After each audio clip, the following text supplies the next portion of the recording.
4 साढ़े 6 5 हाँ साढ़े 5 6 साढ़े 6 7 8 साढ़े 8 बूटा लो जी अज मंडी केला अरूज साढ़े 7 ये बेचेंगे किस तरह दुकानदारी है इनका 900 ये छोटा सा रोटा दिया 900 रुपए का बेचा। अब इसमें 90 रुपए कमीशन लग रहे हैं, 1000 का हो गया। 8 6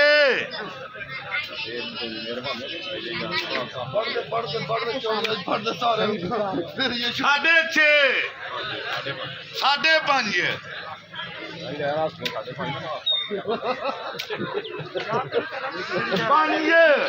साढ़े 5 6 साढ़े 6 7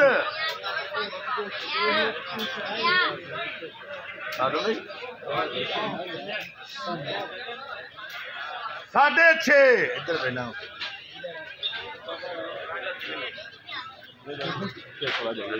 6 साढ़े 6 7 साढ़े 7 8